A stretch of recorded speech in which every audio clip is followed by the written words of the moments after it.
Good morning students. तो हम पढ़ रहे थे प्रेजेंट परफेक्ट कंटिन्यूअस टेंस। दोबारा देखो एक बार कि ये तो सब्जेक्ट के बारे में बताया है, इनके साथ कौन सी हेल्पिंग वर्ब यूज आएगी। ये इसकी वर्ब है। नेगेटिव में ध्यान रखना, हैज बीन और हैव बीन के बीच में नॉट लगेगा। उसी तरह यदि इंट्रोगेटिव बनाओगे तो हैज हैव से पहले सब्जेक्ट, उसके बाद सब्जेक्ट फिर बीन लगेगा। सिंस और फॉर का प्रयोग होगा टाइम के साथ। तो इसमें क्या है कि हिंदी के वाक्य में पहचान रहेगी कि टाइम के साथ आपको से रहा है, टाइम के साथ क्या आएगा, से रहा है, से रही है और से रहेगी। यानी टाइम के साथ कि कोई 10 मिनट में कौन कार्य कर रहा है, कोई 2 घंटे से, कोई 5 बजे से, कोई कैसे, कोई कैसे। ठीक है, इस प्रकार से यह इनके रूल है।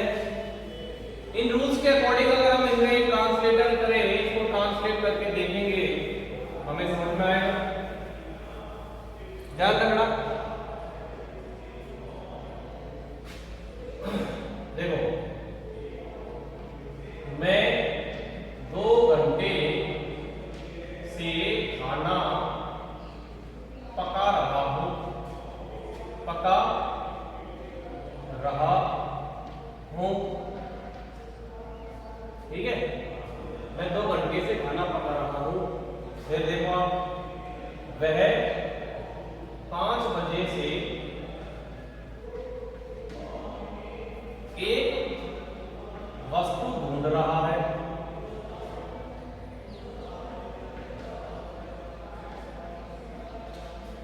एक वस्तु ढूंढ रहा है। फिर तुम जनवरी से इस विद्यालय में, इस विद्यालय में पढ़ा रहे हो।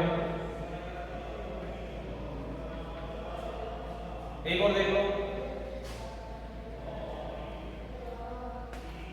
राकेश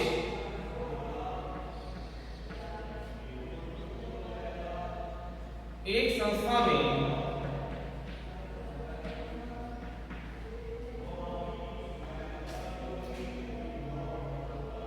पिछले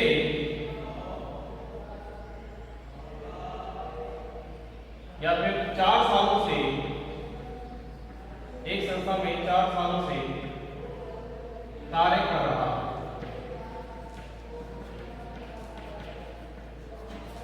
ठीक है, इनके माध्यम से प्रेजेंट परफेक्ट कंटिन्यूअस टेंस को ये इसका उपयोग समझेंगे। कैसे करेंगे? पकाना वर्ब है, ढूंढना यहाँ पे दूसरे में वर्ब है, पढ़ाना या पढ़ना यहाँ पे तीसरे में वर्ब है और चौथे में कार्य करना वर्ब है। तो इनका कर्ता कौन है, इनको कार्य करने वाला कौन है? क्योंकि ये सारे एक्टिव वॉइस के सेंटेंस है, यानी एक्टिव पर्सन, यानी एक्टिव यानी सब्जेक्ट जिसमें एक्टिव रहता है, कार्य करने वाला डूअर एक्टिव है। आई के साथ क्या बताया था मैंने आपको, हैव बीन का। आई हैव बीन पकाने की होती है कुक, उसके साथ आई लग जाएगा, क्या आएगा, food. I have been cooking food. समय अवधि के लिए फॉर 2 आवर्स, समय अवधि के लिए 4 आएगा। आपको बताया था ये क्या है, समय अवधि है, इससे पहले क्या आएगा, 4 आएगा। नेगेटिव में मैंने आपको बताया कि हैव बीन हैज बीन के बीच में नॉट आएगा। I have not been cooking, कि मैं 2 घंटे से खाना नहीं पका, cooking food for 2 hours, for 2 hours. फिर have I been, have I been cooking food for 2 hours. यहां पर आपने देखा कि सब्जेक्ट का प्रयोग आई से पहले है और बीन का प्रयोग उसके बाद। ठीक है, फिर देखिए ही कौन ढूंढ रहा है, वह यानी ही या शी, या ढूंढ रही है तो शी और ढूंढ रहा है तो ही के साथ हैज बीन, ढूंढने की क्या है, सर्चिंग, ठीक है, he has been searching a thing, एक वस्तु, ठीक है। कब से, 5 बजे, ये फिक्स पॉइंट ऑफ टाइम है, निश्चित समय बिंदु के लिए, सिंस 5 o'clock, ध्यान रखना। फिर नेगेटिव कैसे बनेगा, he has not been searching a thing since 5 o'clock। उसके बाद has been searching a thing since 5 o'clock, has been है, ठीक है। और आपको पता ही है कि कोई सेंटेंस लिखते हैं तो उसका शुरू करने से पहले हम उसका जो प्रथम लेटर, प्रथम शब्द का जो प्रथम यानी फर्स्ट वर्ड का जो फर्स्ट लेटर होता है उसको कैपिटल में लिखते हैं, और बाद में उसको हम प्रॉपर नाउन को छोड़कर बाकी के शब्द हमको किस में लिखने होते हैं, स्मॉल लेटर में। इसमें कौन पढ़ा रहा है, यू के साथ क्या आएगा भाई, हैव बीन। पढ़ाने की क्या होगी, पढ़ा रहे हैं, तुम जनवरी से इस विद्यालय में पढ़ा रहे हो। पढ़ाने की क्या होती है, teaching, you have been teaching in this school, इस विद्यालय में। कब से, जनवरी से। जनवरी एक निश्चित समय बिंदु है, महीने का नाम है, तो क्या आएगा, सिंस जनवरी। जनवरी क्या है, एक प्रॉपर नाउन है, इसलिए जे बड़ा है, सिंस जनवरी। नेगेटिव कैसे बनेगा, you have not been teaching in this school since January. फिर हैव यू, उसी तरह जैसे अपन ने पहले बनाए थे, have you, H capital have का you, be teaching in this school, ठीक है ना, सिंस जनवरी, और अंत में क्या आएगा, प्रश्नवाचक चिन्ह।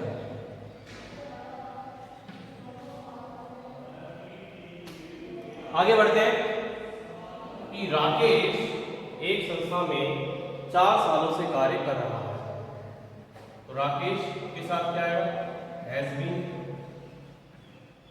वर्ब क्या है, वर्ब फर्स्ट फॉर्म आईएनजी आ जाएगा, हैज बीन वर्किंग एक संस्था में, इन ए इंस्टीट्यूट,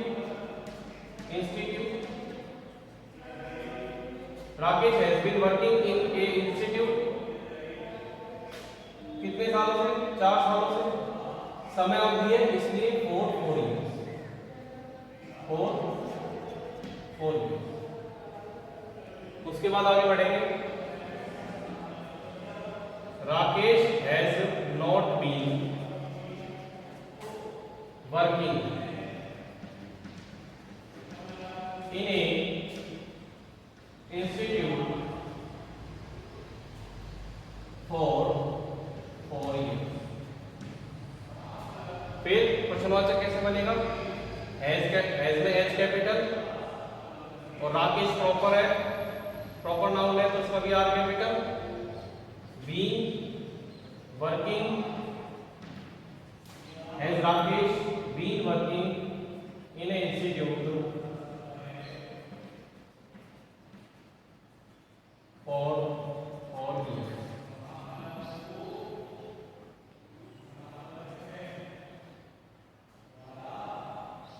ठीक है, इसको आप एक बार देखेंगे।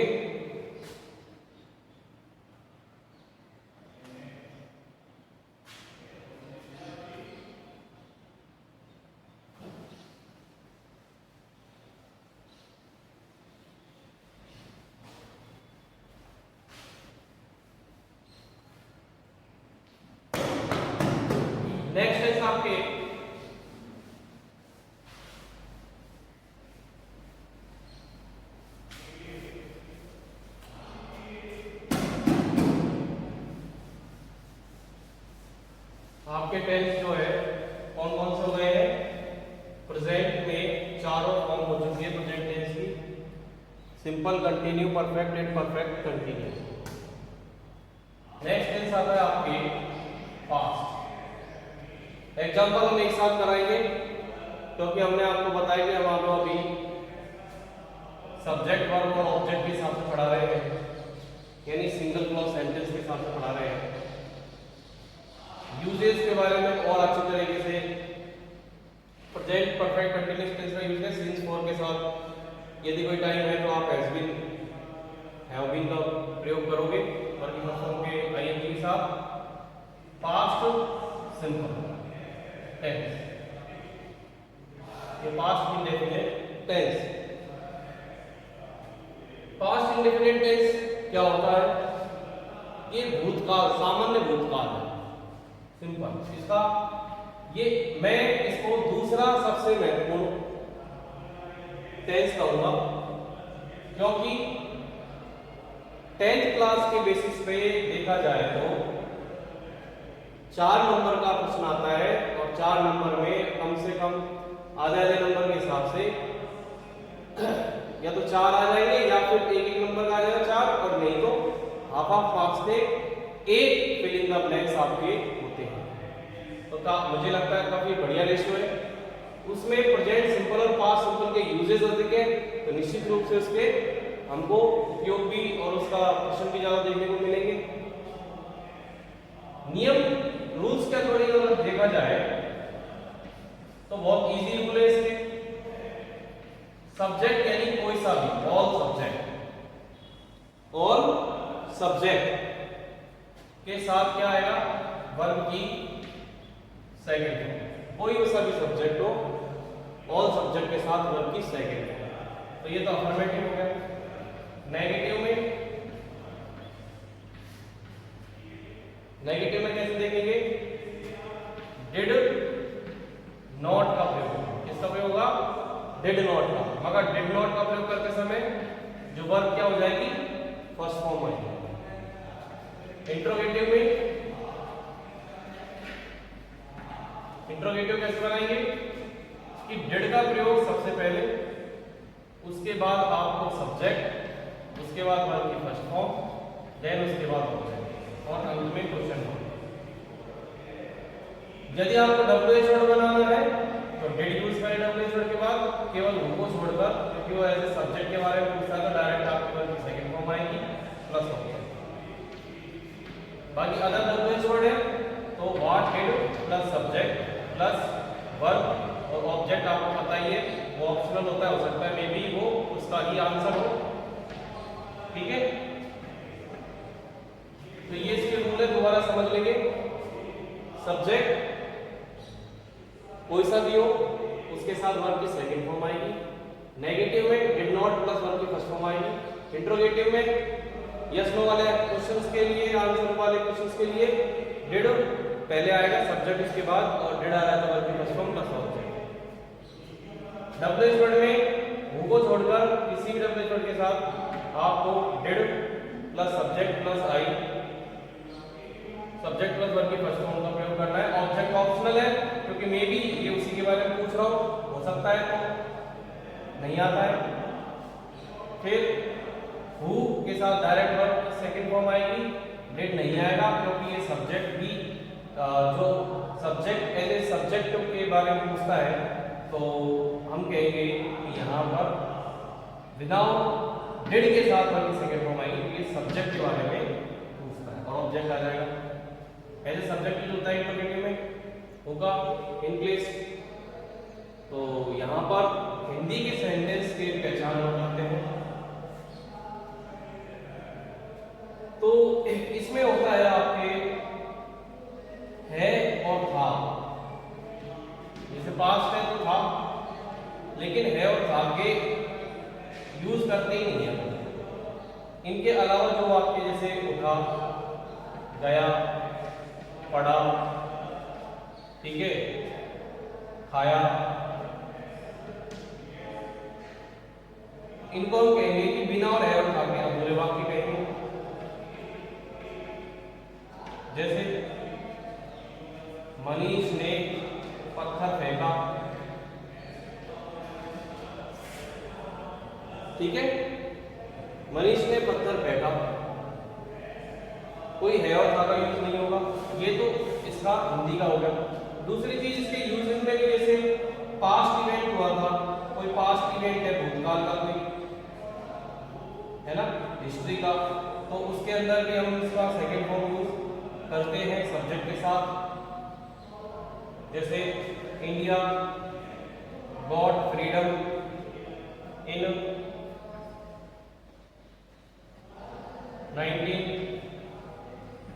1947, यानी भारत ने 1947 में आजादी प्राप्त की थी नहीं, ओनली की।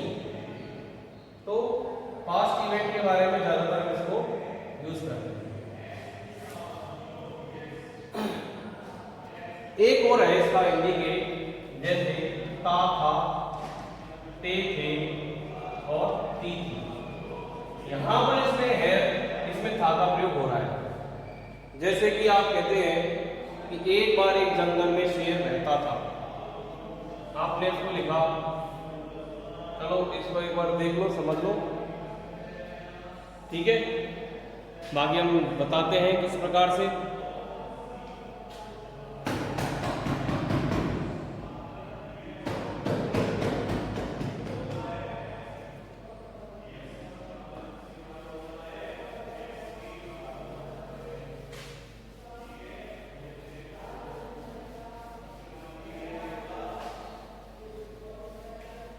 तो हम बात कर रहे थे ता था, ते थे और ती थी। तो ये क्या है, कोई कहानी समझाने के लिए, कोई भूतकाल के बारे में बताने के लिए, तो कोई वो भूतकाल में कौन सा कार्य करता था, जो भी हिंदी के वाक्य में ता था ते थी। जैसे कि 10th क्लास में या 9th क्लास में कोई स्टोरी आती है, तो उसमें सबसे इजी सेंटेंस है कि एक बार एक शेर था, वह एक जंगल में रहता था। तो देखा आपने यहाँ पर रहता था आ रहा है, इसकी इंग्लिश कैसे बनेगी कि once there was a lion, ठीक है, ही लिव्ड इन ए फॉरेस्ट। तो इसमें आपने देखा कि सब्जेक्ट के बाद तुरंत वर्ब आ रही है, वर्ब की सेकंड फॉर्म, और इस ट्रांसलेट कैसे कर रहे हैं, था। अब मान लो कि आप इसमें इसकी आदत, इसके हैबिचुअल वर्ब को पास्ट टेंस में यूज करना चाहते हैं। वह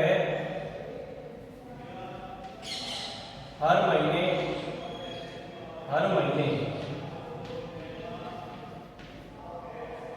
2 जानवरों का शिकार करता था।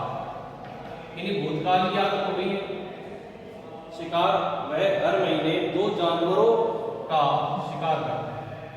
तो ये भी पास्ट टेंस में आएगा क्योंकि भूतकाल की आदत है उसकी। क्या लिखेंगे, ही। अब नोइंग के लिए ही की यूज कर रहे हैं क्योंकि इसको पर्सोनिफाइड किया गया है, इसे जीवंत बनाया गया है, इसमें इंटरेस्ट जगाने के लिए। जैसे कि यूज होता है, लेकिन स्टोरीज वगैरह में हम ही और शी यूज कर लेते हैं, पर्सोनिफाइड कर लेते हैं।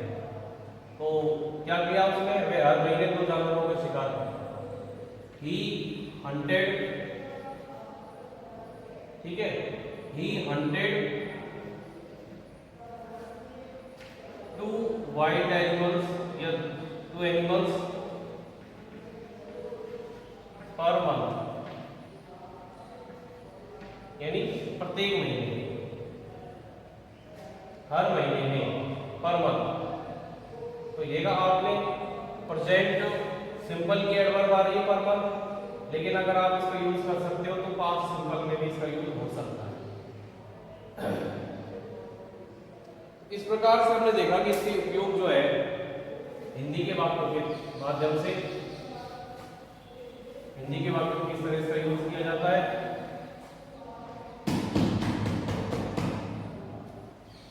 चल आगे बढ़ते हैं।